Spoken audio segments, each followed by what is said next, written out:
Meu pai me expulsou de casa quando eu tinha 18 anos. Agora ele quer que eu cuide das contas dele. Eu cresci ouvindo que família é pra sempre. Mas o que ninguém me contou é que, às vezes, a família é a primeira a te abandonar. Meu pai sempre foi um homem rígido. Daqueles que acreditam que emoção é fraqueza e que pedir ajuda é coisa de covarde. Ele trabalhava o dia todo, chegava em casa cansado e quase nunca falava comigo. Quando falava, era pra criticar o corte de cabelo, as notas, a roupa, até a forma como eu andava. Nada parecia ser suficiente pra ele. Quando eu fiz 18 anos, as coisas explodiram. Eu estava terminando o ensino médio e queria cursar design. Ele achava que isso era coisa de vagabundo.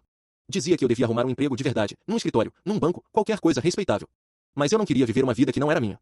Um dia, discutimos feio. Ele gritou que eu era um inútil, que eu não tinha futuro, e que enquanto morasse sob o teto dele, faria o que ele mandasse. E eu respondi, talvez pela primeira vez na vida, que aquele teto me sufocava. Foi o suficiente. Ele me olhou com raiva, apontou para a porta e disse, então sai. Vamos ver quanto tempo você dura sozinho. E eu saí. Com uma mochila, R$ 200 no bolso e um orgulho ferido que doía mais do que qualquer coisa. Os primeiros meses foram um inferno. Morei em um quarto alugado com mais 2 desconhecidos, trabalhei como garçom, entregador, vendedor, o que aparecia. Tinha dias em que eu jantava pão com margarina e fingia que estava tudo bem. Mas, aos poucos, as coisas começaram a mudar. Entrei num curso técnico, depois consegui um estágio numa agência pequena. Trabalhava duro, aprendia rápido, e finalmente comecei a crescer. Foram anos de esforço, noites sem dormir e muitos nãos pelo caminho. Mas eu cheguei lá. Hoje, tenho minha própria empresa de design, clientes fixos e uma vida que nunca imaginei que teria. Demorou, mas finalmente encontrei meu lugar no mundo. E foi justamente quando tudo parecia estável, que o passado bateu à minha porta. Literalmente. Um dia, recebi uma ligação de um número desconhecido. Era minha madrasta.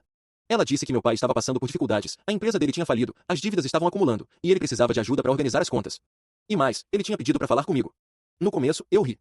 Não por maldade, mas por ironia. O mesmo homem que me disse que eu não duraria um mês sozinho agora precisava que eu colocasse a vida dele em ordem. Pensei em desligar, mas algo em mim não deixou. Fui até a casa onde cresci. Nada parecia o mesmo. A fachada estava desgastada, o jardim abandonado, e o homem que abriu a porta não era o mesmo pai que me expulsou anos atrás. Estava magro, cansado, com um olhar perdido. Ele me ofereceu café, e, durante um tempo, ninguém falou nada. Até que ele quebrou o silêncio. Disse que sabia que errou, que se arrependeu, e que o orgulho dele tinha destruído não só nossa relação, mas tudo ao redor.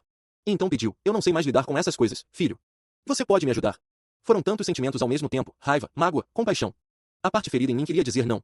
Mas a parte que cresceu, apenas respirou fundo e respondeu, posso. Durante os meses seguintes, eu organizei as dívidas, renegociei contratos e, aos poucos, coloquei a vida dele de volta nos trilhos. Não por obrigação. Mas porque, de alguma forma, aquilo me libertava. Um dia, ele me perguntou por que eu estava fazendo tudo aquilo, depois do que ele me fez. E eu disse, porque o que você me ensinou de pior, foi o que me fez ser melhor. Ele ficou em silêncio, com os olhos marejados.